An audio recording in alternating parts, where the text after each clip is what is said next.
From taking a trip all the way across the world, I would say is do more of it, and not just to that side, to like different parts of the world, just to see how they live, because already it was such a culture shock initially doing it in Japan, and to see how the eastern side is.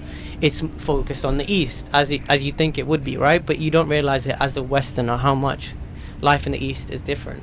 You know, it's a fun aspect of life. I feel like I'd hate for me to be 80 and just be stuck in London, stuck in England, you know, stuck in one country. Forget England, just stuck in one country. I feel like your life, you're born here to explore the whole of the earth, like, and it's very privileged as well. Like, luckily we have these passports that allow us the opportunity to go to these places.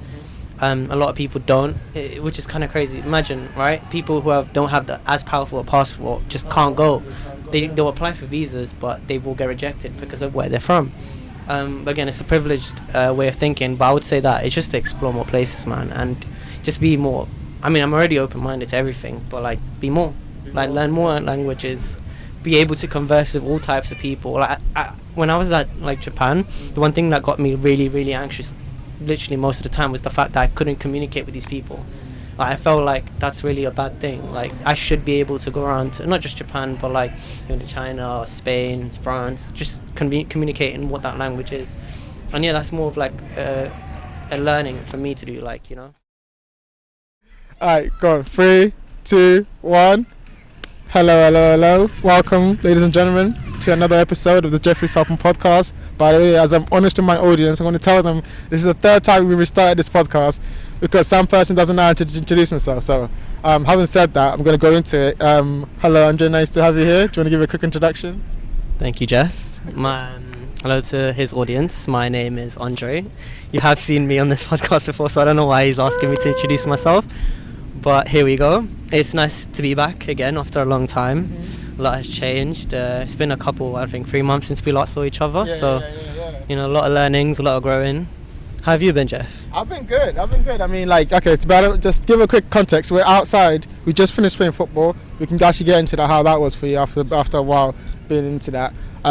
Yeah, but we're outside in the rain, so it's like rain going on. So we're gonna have to do, you know, just, you see us like glancing around and stuff like that because we're outside, but we'll be fine. We're getting through it. How have I been? I've been good. You know, work has been good. You know, taking more responsibility at work. That's always good. And then this has been, you know, trying to be more consistent with this, getting good feedback. So I'm glad you're here. I've wanted to do this podcast. I know we wanted to do it before you went, but I'm glad we did it after because you went to Japan and like that must have been a crazy experience. So yeah, just like we'll start with there. Get straight into it. First of all, where did you go in Japan? How long did you go for, and how was that? Thank you. So we went to Japan for about 12 days. I went with 3 of my friends. We went to, I would say, 3 places in Japan: Tokyo, Osaka, and Kyoto. Mm-hmm. So they're quite near each other. We spent about 4 days in Tokyo and 3 and 2 in the rest in Kyoto and Osaka. Mm-hmm. They're all very different from each other, so you'd have to like go into detail individually. We can start with Tokyo, which is pretty much the busy central kind of, you know, central London kind of vibe. Central London kind of vibe, but on a different scale because there's more people.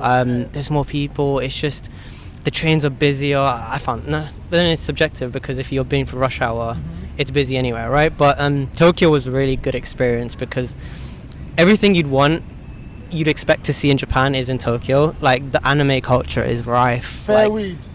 Bro, you don't, you know, body pillows and that. Bro, like Japanese. Yeah, the typical. I don't know if it's stereotypical or even mildly racist, but don't say that. I'm sorry, but like, if you see an anime villain, you're guaranteed to see him in the train because there were so many people that like, shit, this guy looks like an anime villain because he had the long hair, the mafia jacket.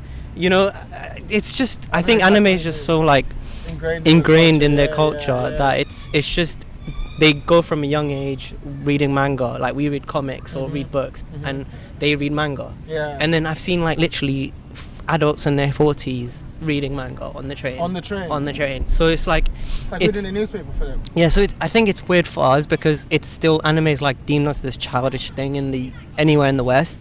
And it's slowly coming out of it now. That's true. But over there it's pretty much like our leisure thing. You know, we go on the train, we read anime. We before bed we read anime. So it's pretty much ingrained in the culture.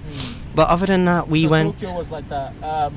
Yeah. Where else did you go? We went to Osaka. Osaka, I got grilled for saying this, but Osaka feels like the Shoreditch, but cleaner.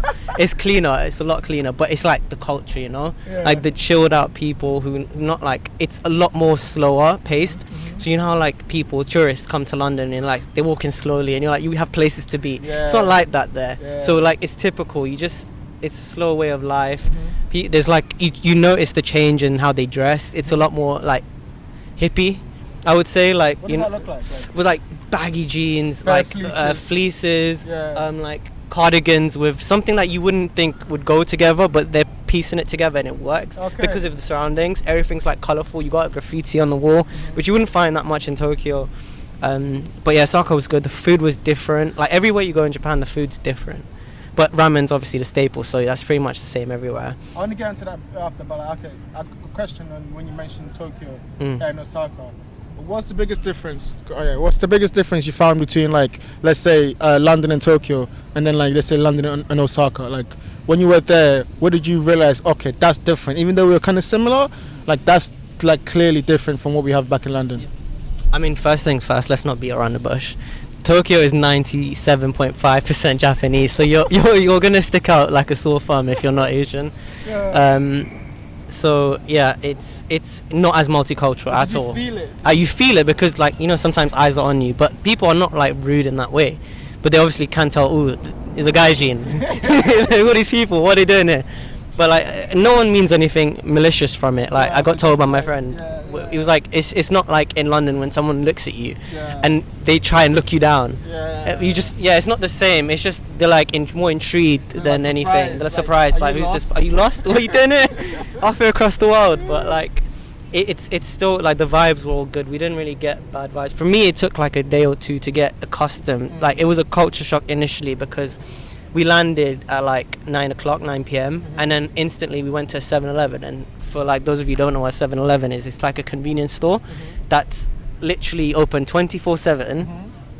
And their food is, I kid you not, better than some of the meal deals you get on fucking central London. Am I allowed to swear on this? Yeah, of course. I didn't know if it was PG, bro. I'm sorry. Not anymore. But yeah, like literally the food is so good. So you like Japan, especially Tokyo, the nightlife is very, I feel like people are more ingrained to work in long hours and being awake at night. Like, you see a lot of people walking 2 o'clock, 3 a.m. in the morning. And you know, one of the biggest culture shocks, and it's crazy that I'm saying this, so I want you to pause and reflect on the words I'm saying, and then deep how crazy this is. Women walking alone at 3 a.m. at night. Why? Because they can. Because it's safe? Because it's safe. And those words that I just said, like, if you just take them, it shouldn't be crazy. It should be pretty normal. But the fact that was such a culture shock, you would never. There was no women that would walk in London unless they're very brave at 3 a.m. in the morning. You just not recommend it. It wouldn't be a thing where you realize, like, oh fuck, that's the thing. Exactly, and they just like hesitant. Like, for example, there were 3 guys, right? We just walked, and you know how like sometimes people cross the road. She just walked straight through us, bro. Straight through us. Like, these are no threat. Doing this shit. But like, this is what I really liked. It's so safe. And getting back on the walking thing, walking and cycling are so ingrained in their culture. Like, literally everyone we saw so many people just cycle with their families on a Sunday. Oh, really? They were literally just as a family of 4. Just they had a kid in the outside. front, a kid in the back, and they were just cycling as a family. And you can really tell. Like, I'm not even trying to put anyone down, but like, I say shit like this, but I don't actually mean any malice with it. But like, people are really healthy down there. They're like, oh, we're just really unhealthy. I don't know if we're really unhealthy, but like, maybe it's not just the food. Maybe it's like mild bullying from the government, or like with the media they publish, and like it's really pushed to be in shape and healthy, not overweight, or you know, stuff like that. It's just pushed into it because it's so rare to find someone that is. But yeah, I kind of respect that in a way because it's part of their culture, you know. It's just how they've been brought up. Well, let me go off that then. I think like that's actually fascinating. All you said about like just even the how the women are just, you know, they even treat life differently. Talk to me through like how a day was there. So obviously you got there, like after a couple of days you start to get acclimatized to how everything was. how do they live life? Like, obviously you talked about how they work long hours. What is that? What does that look like for them? How's the day in the life like that? So, for us as tourists, we try to wake up early, and the thing is, like I just said, like everyone walks a lot, right? If you're not used to it, it's gonna take a lot of energy out of you, because we went from taking 5 to 6k steps a day to 18, 19 a day, and that's a big change because your feet actually ache. So these guys are just used to it. But why did you walk everywhere? Because it was just so nice to walk. Okay. It's easier to walk. It's just nicer to walk. You want to, as maybe it's more of a touristy thing. You want to see the local houses, the traditional houses. You want to see the architecture everywhere. You want to see the differences, so you can go back in your mind. I'm like, I like this. This is different, you know. So it was just that, and also, yeah, I think the tube. I don't think the tube's as connected. Maybe it's that, but I don't know. You have to go somewhere and then Yeah, walk. you have to walk. Else. Yeah, they're quite far apart from each other, but I may be wrong about that. But that's how I felt, and we did walk a lot of places. Yeah, getting on to like how life is. I said that they work long hours, so I was invited to like my company's office in Japan, and we were having a chat with someone that works there, and then yeah, they said like, we asked them first of all, how do you like Japan? I was like, they asked me, sorry, how do you like Japan? And I was like, oh, I love it. You know, I could think of like staying here for longer. They were like, you sure you're from London? And I was like, I asked them the same thing. What do you think about Japan? Would you like to stay in Japan? I was like, no. I want to be in London. I want to come to London. But the grass is always greener on the other side, man. And like, they were like, yeah, we work long hours. But the thing is, they work till 10 sometimes, 10 p.m. But they get paid overtime. Oh. But again, do you really want to be doing that? Yeah. You know, it's more. At least they get paid They for have it. to work till 10. They don't. If they're more likely to work till 10, but they will get paid past the 5:30 cutoff. You know, overtime.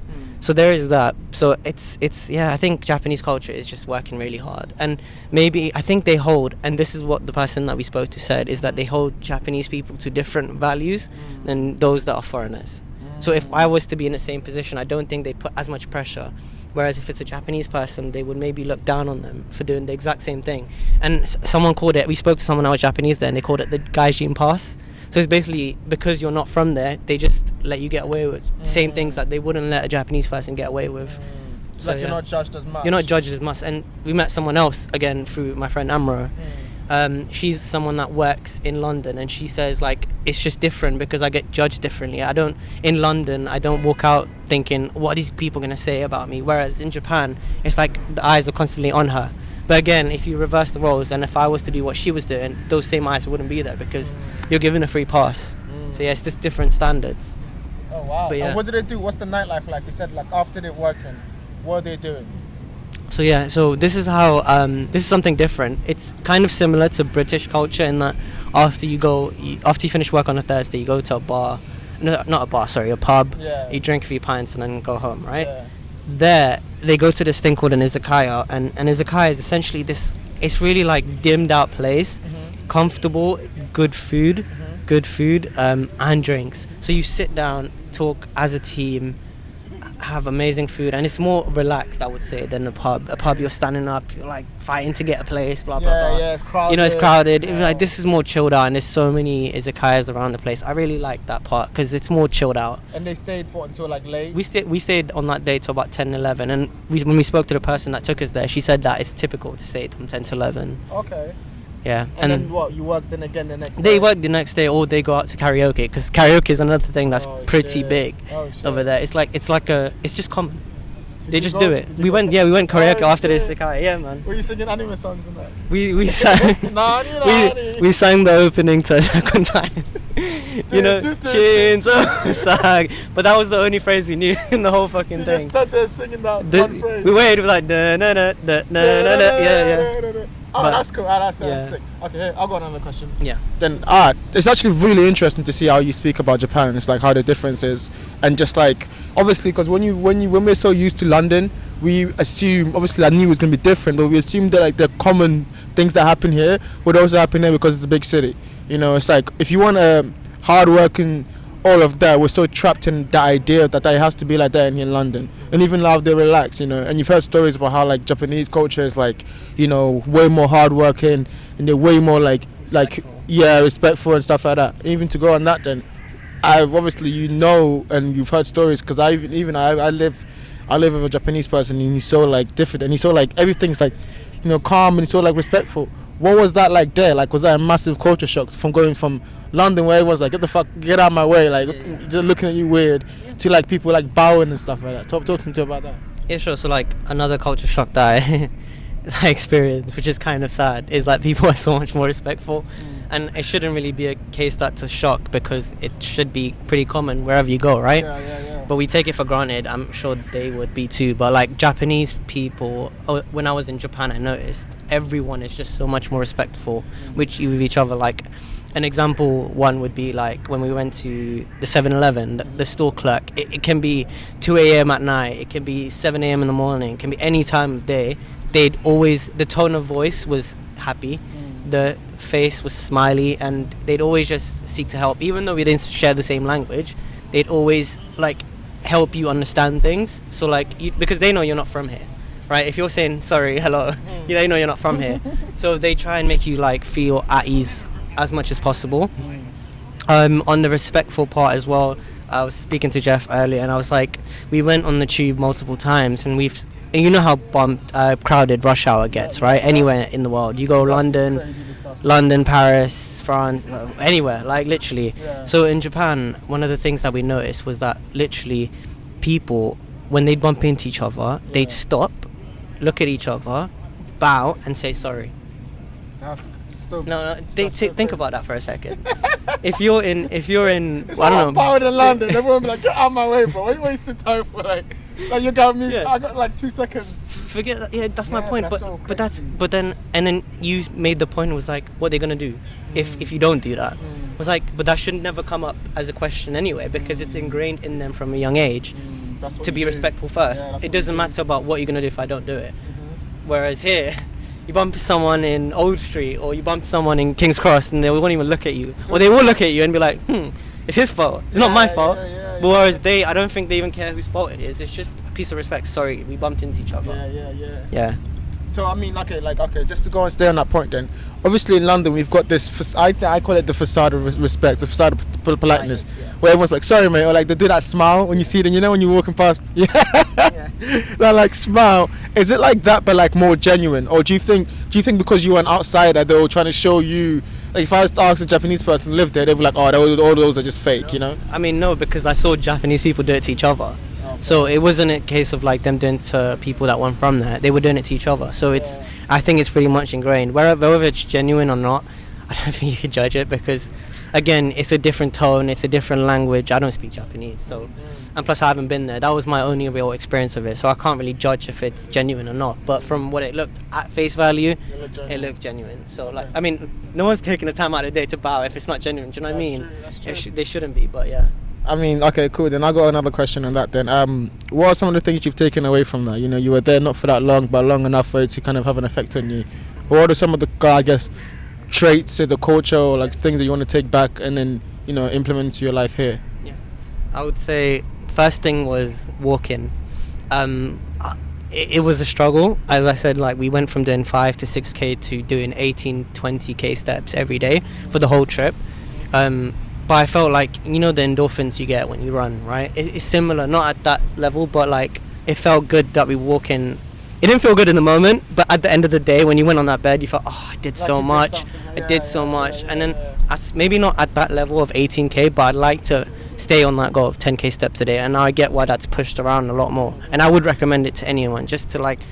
But the thing is, that's what I've noticed here. Even though I have a park nearby, I don't fancy it as much to walk in London as much as I did in Japan, and that might just be coming from a tourist perspective.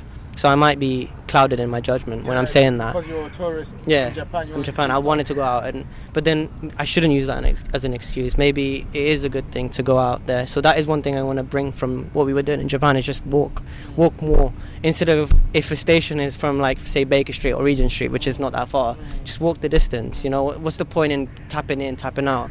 Then another thing was, I would say, food. What I noticed when I was there is like I'd never had any. I went to a different country and I didn't have no stomach issues, bro. And for people who travel across the world, like from one end to the other, you'd sometimes get that. But like in Japan, I was like, the meals were like smaller bits, so you're not eating too heavy at a time. What you're eating is more healthy. It's not as, even though there was fried chicken, there's so many other things to balance it out. Like seaweed apparently is so healthy. Miso soup, they'd have it before eating anything, and everything just felt like just easier to digest, you know. And then obviously you're walking a lot, so I'd say food and that. And then obviously third one would be, I want to say politeness, but it takes a different level of human being to do the same thing. I was like, I don't know. I don't know. But why? What would be the thinking behind that? Why would you want to? Again, it's more unfortunately ingrained from a young age, where like in London, you're not gonna stop say sorry, and then just stop there, right? You just get on with your day. But I would maybe like to change that. And obviously I noticed it in the first few days that I came back from Japan. I was just a lot more calm. I stayed back and judged the situation. But now it's been like a week and a half, and I'm slowly creeping back into that how I was before I went. So obviously, yeah, I would say those three things. But that's very good. I mean, like even I didn't visit Japan, I think I'll take some of that in for myself too. Like walking is 100% true, and even the food you eat helps you so much more mentally. And then just be more polite, right? Like, did you feel that when you had good food, you came back, you felt more happier? Happy, bro. Like, it is crazy. You just feel like more. You know how people sometimes screw-face people, or they're more on edge. I didn't feel. I mean, there were times when you feel on edge, but that's because we had to move, right? Because we're going from Tokyo to Osaka to Kyoto. The only times we were like really pissed at each other was when we were moving. We were transitioning from one Airbnb to another. But as soon as we got to an Airbnb, we noticed it was so much more calm. But like in general, like just walking, just eating better, it's just better for your mental clarity. Yeah. I mean, speaking of mental clarity, that's a good segue into what I was going to talk about. I know that, like, obviously you've been away. Before you went, we were talking about the state of current affairs, and I don't really get too deep into it because that's such a polarizing issue. I want to talk about the bigger issue of like the information. So first off, when you were in Japan, did you notice that, like, obviously here we've got so much stuff going on and everyone has an opinion on it? Did you notice the same kind of mentality towards global affairs in Japan, or was it much more different? I didn't notice much because we didn't watch that much TV, unfortunately. I mean, not unfortunately, we just didn't watch much TV because we had other things to do. But even plastered around the world, like in the US, you would see, I don't want to say propaganda posters, but like posters about the war, which side it is, it doesn't matter. You'd see posters about the war. In Japan, we didn't see much of it. We did see a few protests in support of both sides. That was there, but then I don't think it's plastered around the wall everywhere because it's so far away. You know, it's so far away. So I don't think we did speak to someone about it, and his view was he didn't know much about it as well because it's not being shown. I don't think as much in Japan as it is in Europe, in the US, in obviously the Middle East. So yeah, the only time we knew anything was when we switched on Twitter. So the only time when I left, it was like everywhere. It was like on Sky News, on the BBC. You couldn't go past. You'd walk in Regent's Park, you'd see posters put up on the wall. So you couldn't really escape it. Whereas when we went to Japan, the only way we would find out about what's going on was through social media. All right, then talk to me about that. Then talk to me about like, because I'm beginning to fear that misinformation is going around important topics. Yeah. I feel like we've kind of memified our culture so much that we've kind of lost the. That we've kind of thrown the baby out with the bathwater, so to say. Like everything that happens is always memified, and you have a polarizing issue. Everyone goes, I'm on this side and I'm on that side, and then both sides have misinformation targeted to them because it's digital media. What do you think about like the spread of digital information, and like how that bodes for like important current affairs? For example, how we have right now with Israel and Gaza. Not to speak on that subject, but like on how misinformation can like make issues like that far more worse, and then we move away from like actually solving the issue. I mean, we've seen it now from both sides where like misinformation is piling out. From what I've seen, I'm only seeing one side of the story, which is pushing a narrative in my head, and it's tough one with misinformation because why would you do it? The person, first for you people's judgment on how they view their own governments is feigning completely every single day. Yep. Every time they post something, people's like first thing is like are they being for real? Yeah. Whereas this wasn't a problem before, which was a kind of a good thing about social media. People doubt stuff a lot more. They don't listen to the first thing someone says just because it's maybe a democratically elected government, you know, because people can lie. It just because they have been put in power doesn't mean they wouldn't lie. So who do we trust? Who do we trust? This is the thing. Who do we trust? Do we trust them, or do we trust the people that are not democratically elected and are terrorizing people? Like, it's like there's both ways, man. And misinformation, unfortunately, is rife. And the worst thing is, it gets pushed on social media that social media is the one that's causing the misinformation. But I've seen recently on BBC News, I've seen on American news channels, these are mainstream media that are taking back articles that they first pushed out, and they're like, sorry, we got it wrong. And I was like, that used to never happen before, because there was no one to fact check them. There was only them. There was them. They control the newspapers, and they control every single like media we have. Now we've got social media, which is showing a different end.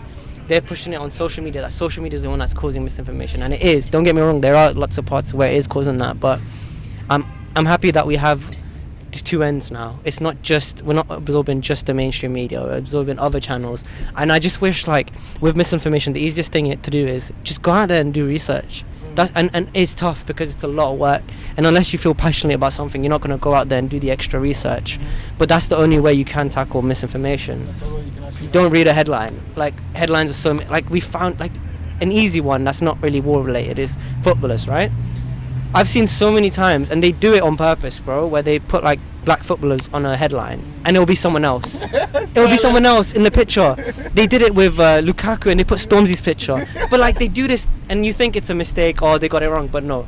They do these things on purpose, and if they can do that, they do this all the time in law. If they can do that, this means they can do worse. Yeah. This means they can cloud, because come on, they don't look anything alike, bro. Stormzy does look like Lukaku, to be fair. He calls himself the... I'm not saying that. He calls himself Lukaku. This is like the only, yeah. Let me go. Cool. I just want to do going again football, but before we do that, I want to just get your final thoughts on, like, what do you think about the current state of affairs? Do you think, because obviously there's rumblings and rumors about World War III, I look around, I don't think people really fear that, but on Twitter you think like people are like, oh God, it's just one more mistake and everything goes to hell.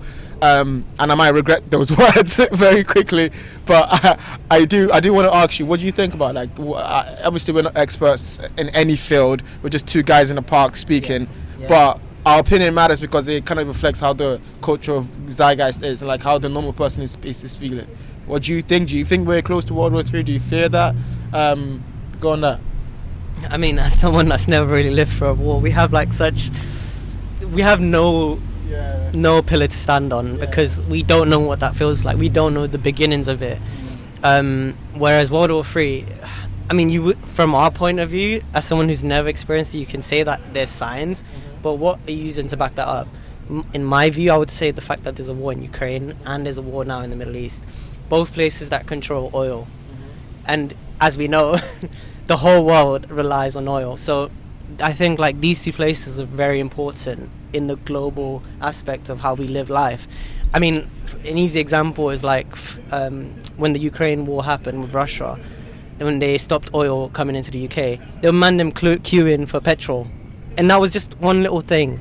So can you imagine on a more global standpoint, if Saudi also get involved, who also control majority of the oil, put an embargo on the US, put an embargo on the UK for supporting one side, what they're gonna do?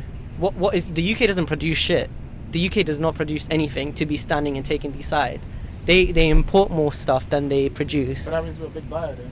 We're a big buyer, but if no one's gonna sell to us, what are we gonna do? If they don't sell, they don't get the funds.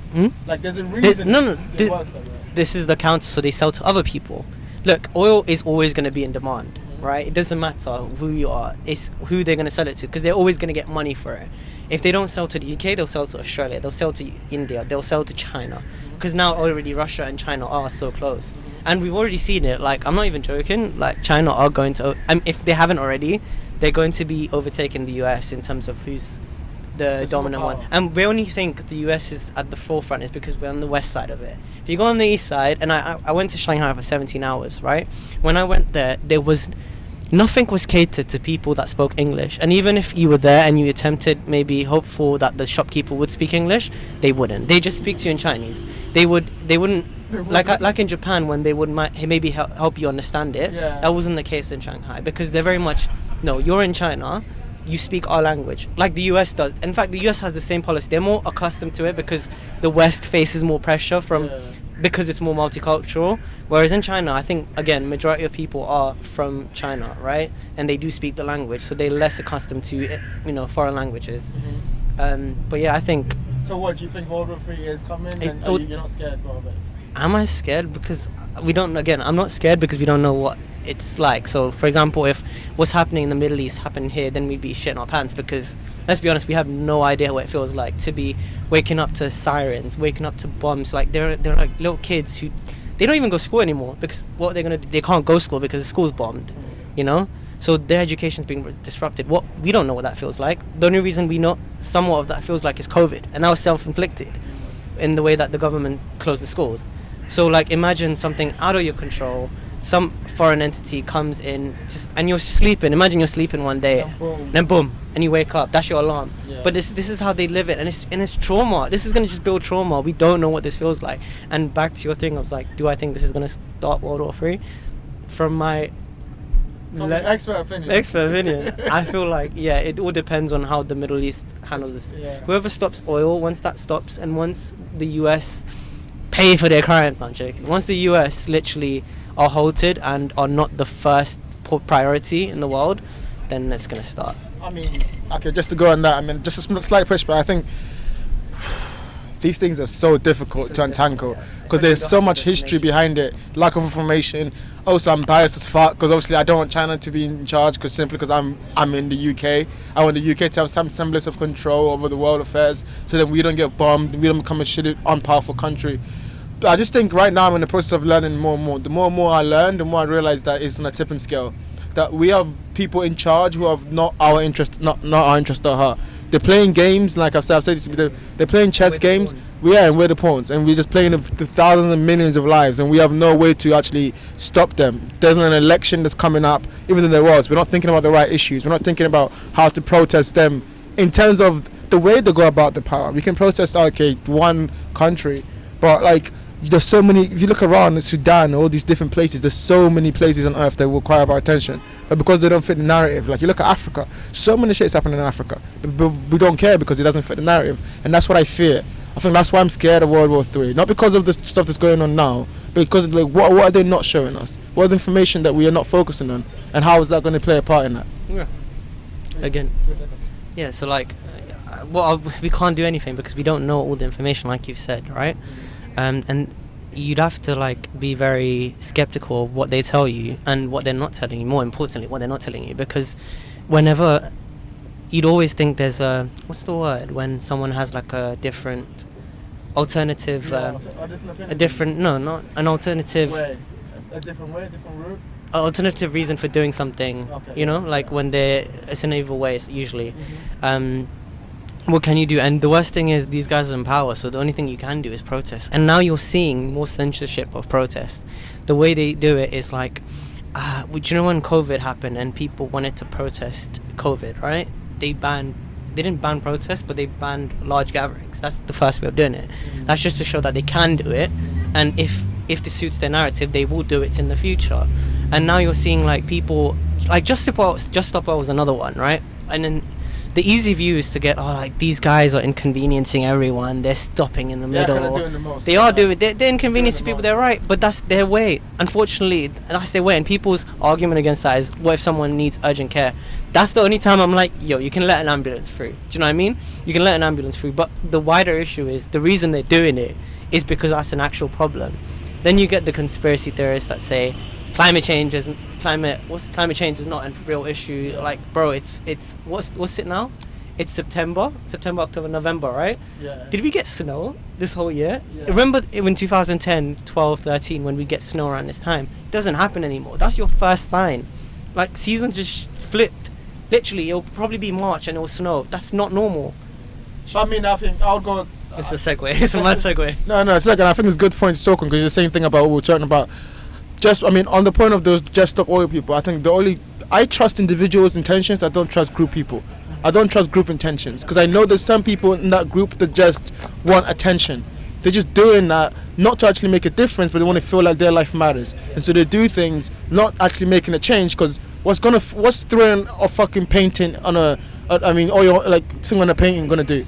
That's it. Okay, you bring attention to the issue, but most people hate you for it. So you're doing it because you think, okay, fuck it, people are doing this thing, it's so bad for the world, I'm going to take it into my own hands. That's the only thing that because I think there are rules and laws, and if you want to make change, that's the only way you do it, through the rules and laws. And if you can't do that, then you've really got to get enough people on your side who are non-violent, non-aggressive, that can make a change. That's how we've always done it. Now, Mandela, MLK, like, if you want to really make change, you have to come with a perspective of peace. And I think most people are not coming with a perspective of peace. Their hate is modeled in their protest, and that's why I fear that the protest, yes, they're protesting against something, but in that group kind of meeting, they're building something that's way worse. They're inciting violence within people's minds, people's hearts, or they're hating against a group of people. I think we should pause this just a little bit. So I want to flash. You got a phone, you got a lighter, because I'm a dark individual, and we're only gonna get darker as the night goes on. Yeah. Okay, cool. So now that we've got some light, let's talk about more lighter things. Let's talk about more good things. So okay, first off, what were we doing today? We didn't even get onto that. What did we do today? And yeah, talk to them about that, and then we talk about how we feel about what we did.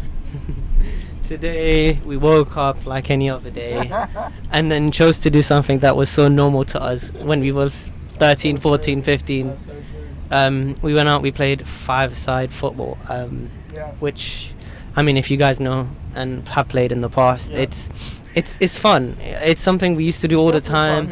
It's tiring. The more older you get, you feel it. It's kind of weird. You feel your joints, bro. You feel like everything. But it's the endorphins again after. It's like doing a workout. It's like, I think one of the boys said it. It was like he runs on a treadmill for 30, 40 minutes, doesn't feel it. He does this for like 20, and then he's dying on the side, literally. But yeah, it was such a fun activity. It's one that I don't think should be done once a month. It should be done more often, like maybe bi-weekly. Definitely, I think a lot of people do it. I've seen it now at my workplace who organize it every 2 weeks. But as well, like with your friends, it's fun to just kick football around, man. And then it's physical activity at the end of the day, so you shouldn't be saying no to that anyway. 100%. Like, I haven't done it in so long. I remember the last time that we played football, that was the last time I did it, and like I really do miss it, man. It's like lost passions, man. Like, I have passion for these things, but yeah, how do I keep going? How do I keep doing it with all these other things I want to do? So it's really cool when I get a chance to do it again and just like focus on that. So yeah, man, I really enjoyed it. I definitely want to do it again. Timmy, make sure you set that up. We're gonna be there next time. And yeah, okay, cool. Just to go off that, then just keep on the light and heart tone. Have you been watching what's happening with the Premier League lately? First off, okay, let's keep it. I don't want to talk about VAR. I don't want to talk about none of that stuff. Give me your prediction. What do you think is going to be the top 4 this year, and why for each one of them? Sure. Are we doing this in order? Yeah, in order. Yeah. In order, right? League, and then second, third, fourth. I don't know if I'm biased in saying this, but Yeah, we're biased. okay, let's not do it in order. Okay, the top 4. Okay. It will be Man City, Arsenal, Liverpool, and the 4th one. I'm gonna go for a wild card. I'm gonna say Villa. Wow. I'm gonna say Villa because, again, but it's Emery though. He always does this. But I think they've started really well, and they are playing some really good football, and they're very strong at home. They're making Villa Park a fortress, literally. It's tough for any team to go there. I think they smashed the team for like 4 or 5 goals, and they keep scoring loads. And Ollie Watkins, what a striker, banging goals left, right and centre, and he's on top form. So like, they have all the ingredients. They have a powerful midfield, runners everywhere, fast players, pace and power, anything you need for a successful Premier League team. And they've got a decent manager, a manager that's probably third best in terms of trophies won. Yeah. Okay. So. Okay, what about Arsenal, Liverpool, Man City? So we've got Arsenal. Man City. Pep. I just can't see that guy finishing outside the top 4. It's simple as, you don't even have to like give a rationale. It's just say Pep, and then you got like a billion. Unless something actually gets done with their 115 charges, which we've just seen a club. We've just seen a club be penalised. Everton. They're probably bottom. 10 points. 10 points. I mean, I still think they'll survive, but they're bottom at the moment. My wider point is, a club that has broken the rules has rightfully been punished. Now, are we going to see the same thing for two clubs that have done much worse? You know, Man City, let's not even get on with what they've been doing, but the first fucking perpetrators of this all, where this all started, is freaking Chelsea.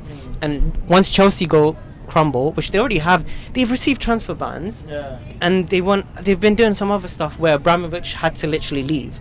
So now they're doing this again. They're under they're spending 600 mil a season. I know there's loopholes and all of that bullshit, but like if they're doing it, why haven't other teams done it? Do you know what I mean? It's a part of that. Like there's obviously a reason. So like I want to see retrospective action for both of them.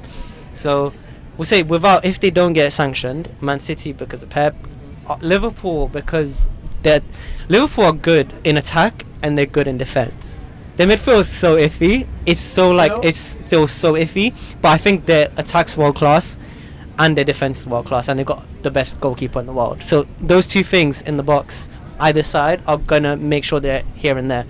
Still iffy. They don't have a DM. That's the most important thing. I remember back when Arsenal, which like 13-14, when we had like an amazing defense and an amazing attack, but our midfield was Arteta, Cazorla and Ozil, Ramsey. Like we had no DM. So like I feel like it will come back to bite you in the bigger games, and maybe in some of the bigger games. I don't know who you've played so far. Actually, you haven't played that many. You played Spurs, right? So you lost at Spurs in the last minute. Very unlucky. You drew Chelsea, big team. Yeah. Drew Chelsea. Yeah. Okay, cool. So we'll see how you do in this Man City game. I think Liverpool again, just because of who they have, they still got. People dismiss Liverpool. This is the same team that went 97, like bag for bag, every single week with Man City, for 3 years. So they still got the same players there. You know, they still got Trent, they still got Van Dijk, they still got Alisson, still Salah. And they've added good players. They've added who's Soboslai. I really like that guy, McAllister as well. Yeah, but again, I don't think you'll go on to win the league just because you don't have a DM. That's the only reason. If you had a DM, straight away. So Arsenal will win the league? I think Arsenal, biasly. I think no, but then this. Are we taking injuries into account? Yeah, I mean whole season. We're taking how season plans I can say like if we see an injury to Declan Rice, I think our season falls. Really? I think our season falls because Partey is good enough, but he's not fit. So I'm already thinking he's injured already. Yeah. So like that's why Declan Rice is the key. I can't believe we've got this guy. I can't believe we actually have him. He's that good, man. It's like when you guys bought Van Dijk or when you bought Alisson. It's like these guys change who you are, and we've been dominating teams. We've just not been as effective. It's like this is where Liverpool have the edge on us. They have a better attack. Like you have clinical people up front who just take their chances. We don't have that. Yeah. We have Eddie. He runs and runs and runs, does his job.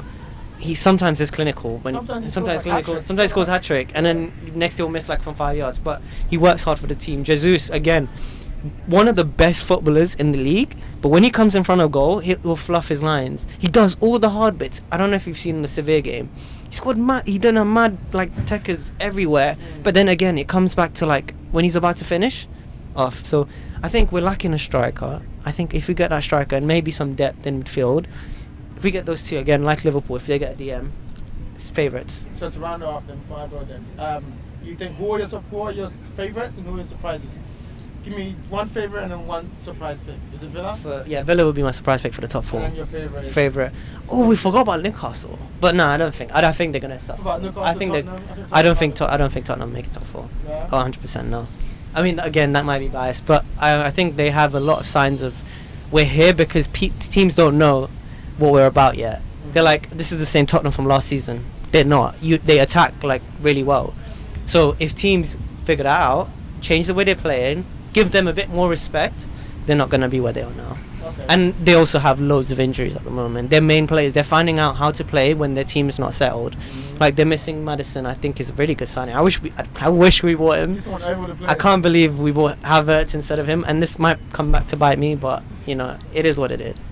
Cool. I'm gonna go. That's actually good. Okay, for me, I'll say it's difficult to outright say Liverpool are going to win the league because I think we're still building, in the process of building. But I see our team coming along really, really well. You said our midfield is like iffy. I don't believe that. I think our midfield is one of the is in the change process. Though I think McAllister is playing DM. He should not be playing DM. He's one of the best. I think. I mean, we bought Endo, but Endo is not ready. You're right. There's no one else to play. We need a DM, 100%. We should have bought him. Apparently, we're going to get Andre. Your namesake, you should get you. I mean, we'll fucking definitely finish last, 100-point deduction. But no, I think we're gonna get. If we get him, he's a good like Brazilian DM. I don't think we're ready. I think not this year we're ready. But I think Nunes is now coming to his own now. He's now like being more and more consistent. Salah's still banging in goals, but he's iffy because he might leave. He might leave at the end of the season. There's too much money being given to him by Saudi Arabia. Like, our team is in a good stage, and I'm so glad we got Klopp to actually see us through. Like last year, I was just super depressed. Didn't want to talk about football. I wasn't depressed. I just didn't want to talk about football. Why? Because our team was shit. Our team was just every week just giving me. Fifth, right? We ended up finishing fifth, 1 point from fourth, but it was what it is because we played so bad at the beginning of the season. We couldn't catch up at the end. Who do you think is going to win the league? It's hard not to go City, Yeah. but I think if not City, then Arsenal. I think last year was you doing the thing we did. You know how we went to 97 and then they won 98, and then the next year we just I kept. don't think we were as good as you.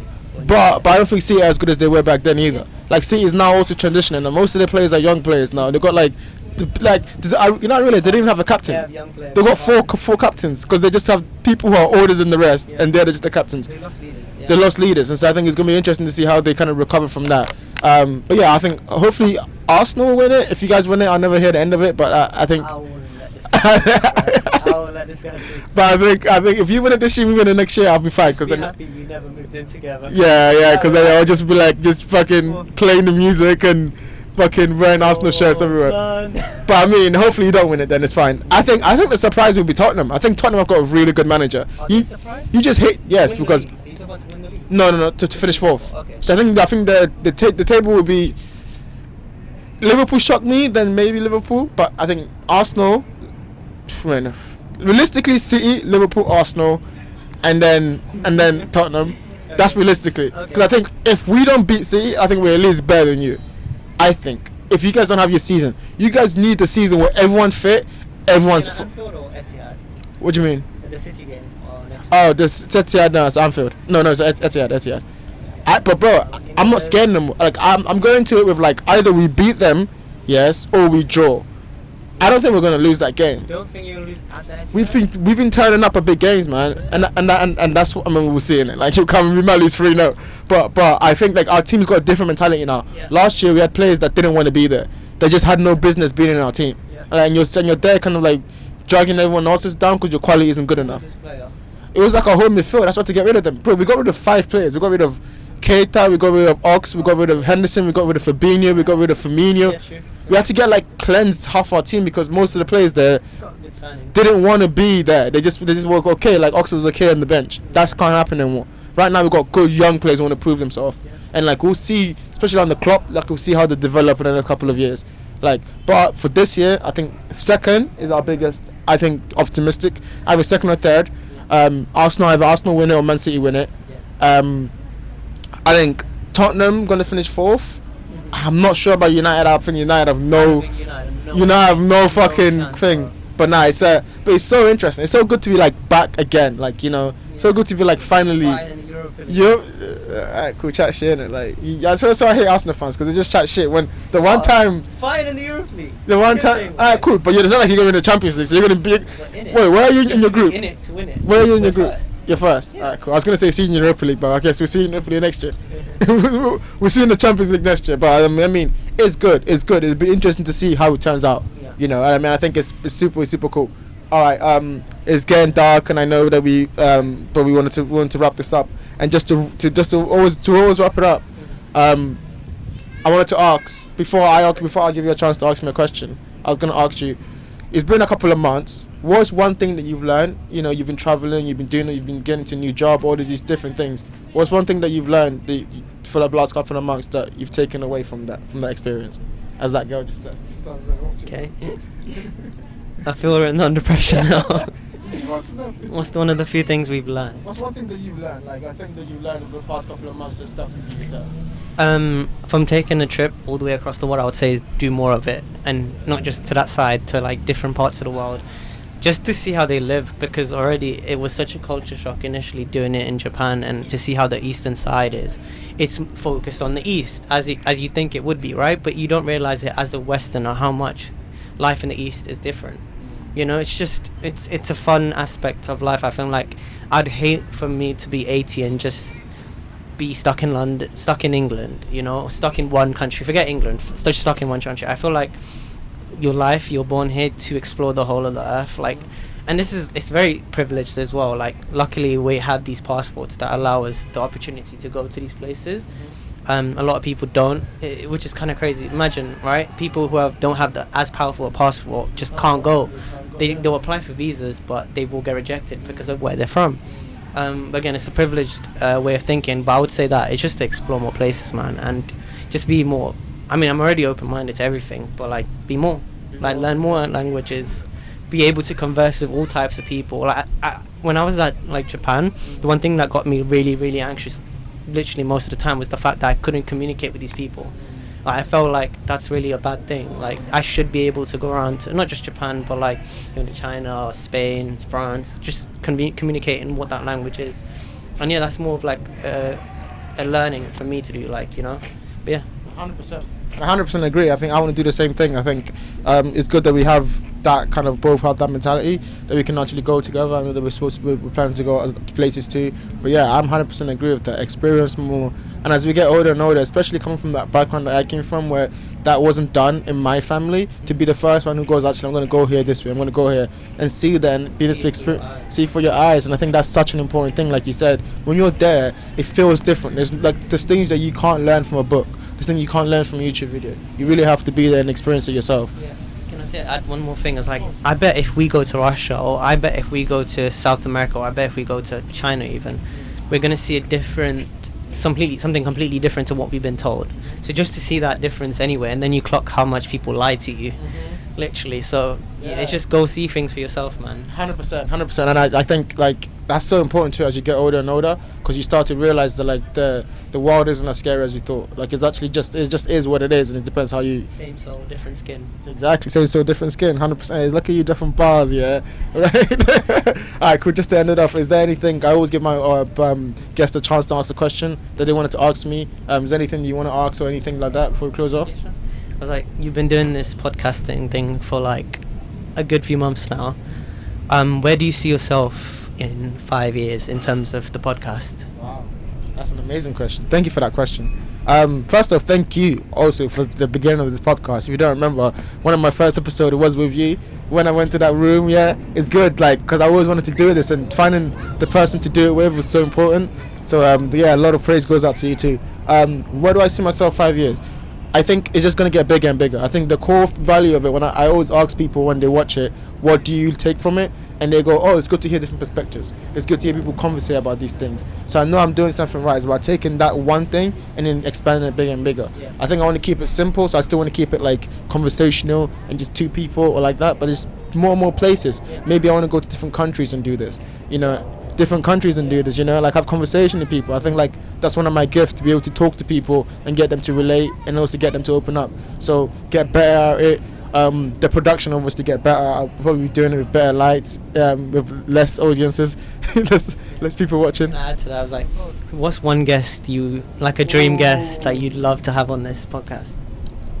I think I'll say them. There's three names. One is Lex Friedman. He's my idol for trying the podcast. The way he shows love is just amazing. Another is Chris Williamson. He does the Modern Wisdom podcast. I watch a lot of his podcasts now, and I kind of template my work off them. Another is Jordan Peterson. It's controversial, but what he did for my life at the period of time that I was, and just his ability to do that, I would love to have him on just to talk about his life and just what I mean. And I agree. I think it's I'll get there, hopefully. It's good to have people around me who also give me that you gotta keep going, that mentality. But yeah, man, that'd be crazy. Imagine had Jordan Peterson on here. Yeah. I'm gonna clip this on the episode that I have with him and be like, imagine had Jordan Peterson on here, and just go into the me talking to Peterson.